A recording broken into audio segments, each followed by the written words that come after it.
join me in giving a great welcome to John Moore. I'm going to start off with this quote from Howard Schultz. Talking about the early days, he said that they were so busy selling coffee, one cup at a time, opening up stores, getting people to better appreciate why they should enjoy a darker roast cup of coffee, that they never thought anything about branding strategy. And I know some of you are thinking about, wait a minute, Starbucks is all about brand. They're a marketing company, right? Well, in a way, here's what they did. The company was too busy sourcing the world for higher quality coffee, roasting it to the Starbucks roast, a darker roast. They were too busy doing that, they weren't worrying about branding. Starbucks was too busy treating its employees not as pawns in the process, but as partners in the game, finding ways to give part-time employees healthcare benefits, options to buy stock, making them actual partners and not employees in the business. They were too busy treating employees with respect and dignity that they weren't thinking about branding. And Starbucks was too busy creating an experience for customers, a place for customers to exhale, a place where they could gather together so that, again, coffee could connect people with people. They were too busy doing that they weren't thinking about something as nebulous as branding. Branding's hard to define. But what they did know was that building the business creates the brand. They were too busy focusing on building a better business that made better connections with customers and with employees that they were not worrying about branding. What I'm talking about here is going inside out to build your business. So many companies want to go outside in. They want to spend their marketing dollars to build a better advertising campaign. They want to shout about who they are as a company. Starbucks would rather spend those marketing dollars to make a better customer experience, to better equip and enthuse employees to deliver that experience to customers, rather than spending those same dollars on an ad campaign. They again want to go inside out. The company knows that if they build a business that A, makes money, B, makes customers happy, and C, makes employees happy, what happens? You make a strong brand. It sounds simplistic, but if you boil it down, that's it. A strong brand is a business that makes money, makes employees happy, and makes customers happy. It's not a glamorous way to go about doing it, but it's an effective way to go about building an enduring brand like a Starbucks. It's not just Starbucks, it's not just Scion. We're talking about donuts, too. Has someone here been to Voodoo Donut in Portland? Back there, I think you know exactly where I'm going with this, right? Yes, he's nodding his head. Voodoo Donut has a strong point of view about donuts. They know that they can't compete against Dunkin', because Dunkin' does donuts the way Dunkin' does. Dunkin' is huge. So instead, Voodoo Donut, one shop in Portland, says, what can we do that has a strong point of view about donuts? Well, let's start off with the slogan. The magic is in the hole. Let's start off then with our signature donut, the Voodoo Doll Donut. Yes, folks, that's a pretzel right in the middle.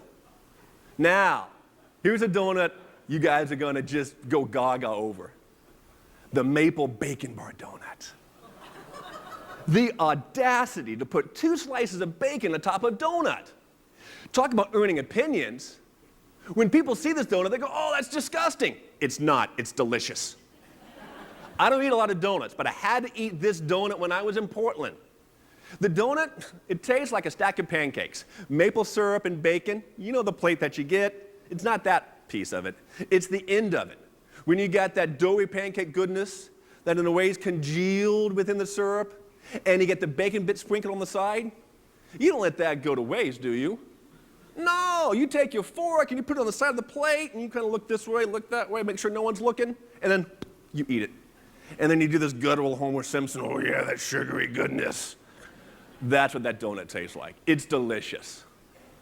But you don't have to be as complicated or as out there to have a Voodoo Doll Donut. Just call your cup sizes different names. That earns an opinion. Some people love that, some people don't. But again, it's taking something common and putting an uncommon twist to it. You don't have to, again, make a Voodoo Doll Donut. Again, just call your cup sizes different and earn an opinion from customers. Because Starbucks and these businesses I just talked about, they know one thing. Their personality, their style is the best form of advertising. Again, these are companies that are building their business to build their brand by spending marketing dollars not to make a better ad campaign, but to make a better customer experience, to make a more unique product experience. Because it's their style that is the best way to project their values of what the company stands for. And so as we can see here, there's something that I want to share with you now, and that's a paradox. There's a paradox that goes on when you're talking about growth of small businesses and big businesses. And this paradox states, the smaller your business is, the bigger you must look. That's right, the smaller you are, the bigger you must look. However, the bigger you are, the smaller you must get. Small businesses today need to look big in customers' eyes. Because a bigger business in a customer's eyes is one that they have more confidence in, the one that they know will be around tomorrow. But a funny thing happens when a small business becomes a big business.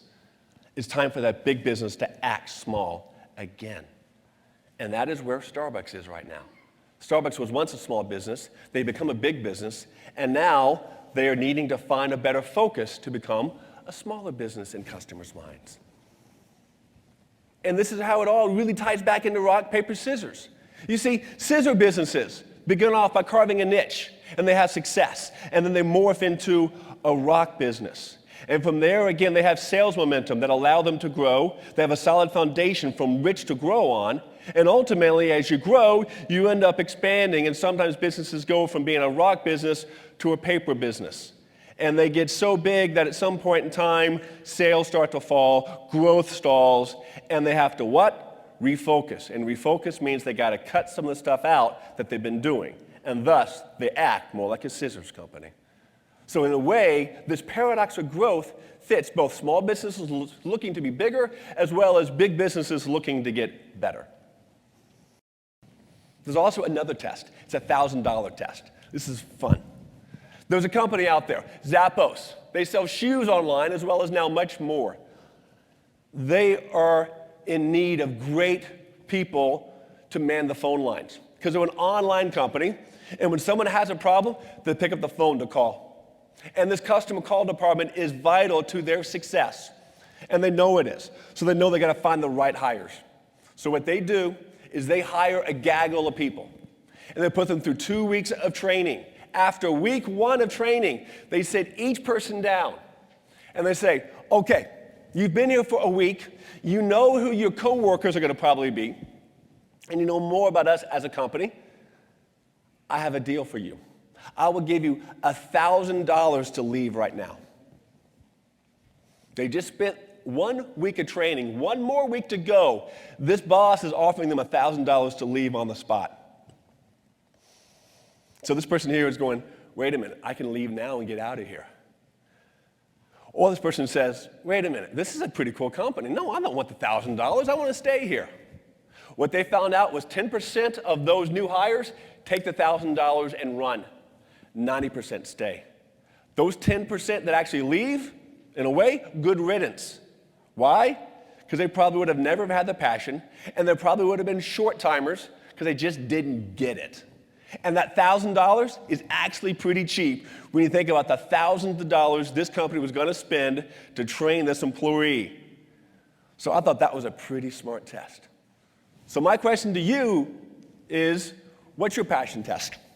What test do you have out there that you can test for passion?